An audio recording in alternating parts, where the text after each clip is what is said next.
Wow, what a introduction. The sad thing is I didn't really prepare a best man speech. I was just like, I'm going to come up here and wing it. And then I was thinking, what kind of joke I can open up with? I'm like, where's the officiant? Oh, where did you go? I'm like, oh, I'm the officiant. Oh. Yeah, I know, another cheesy joke.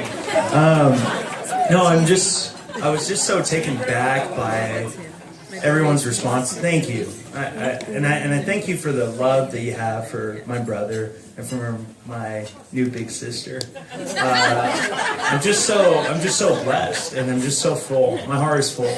And I think the things that I was thinking about talking about is I knew the first time. There's two things I knew when Anton and Lindsay got together. I knew they were going to get married when you got sick, and she stayed.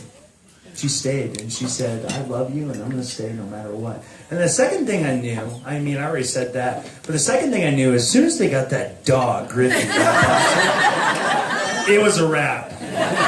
Because they got basically a child. Lindsay comes up, oh, it's, and just treat that dog like a kid. And I was just like, there's no way they're going to get separated, because it's like, what are you going to do with the kid?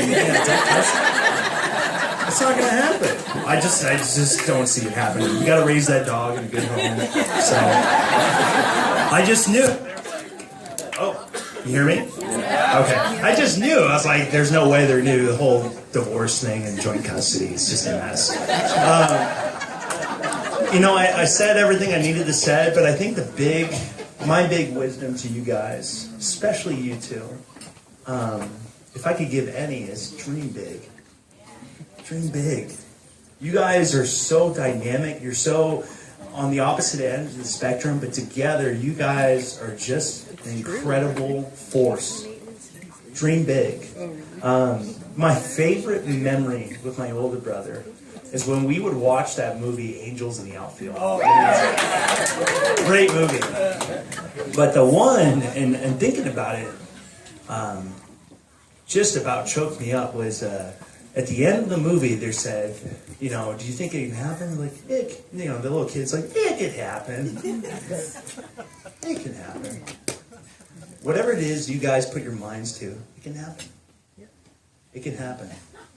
And it's just an incredible thing when you put your trust, and I know I'm kind of beating the drum already, when you put your trust in an infinitely powerful God, He dreams so much bigger than we do.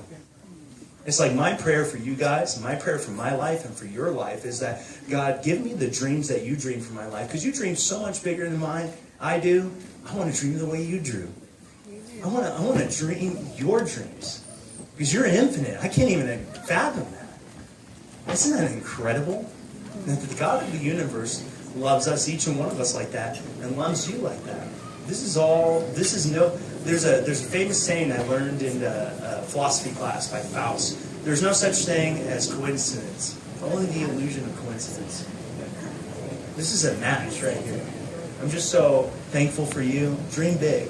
And Lindsay, I'm just so grateful that you're my big sister now. And I just love you.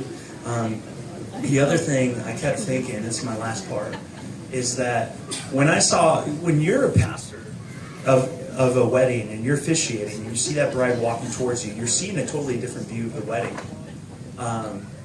It always chokes me up when I see the bride walking, especially when we're watching. I mean, you look great. You look magnificent. Woo!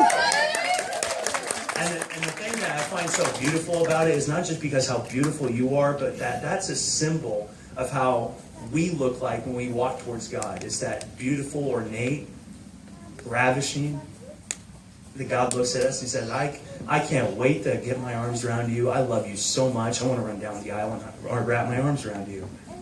That's how He looks at it. Both of you, every one of you, and me. It's an incredible thing. So that's all I got. I hope that was good. I want to do something special for the toast for my Croatian side of the family. We have a saying. We lift our glasses. We say, Živio. Živio! So I just want to say, Živio. Živio! Živio!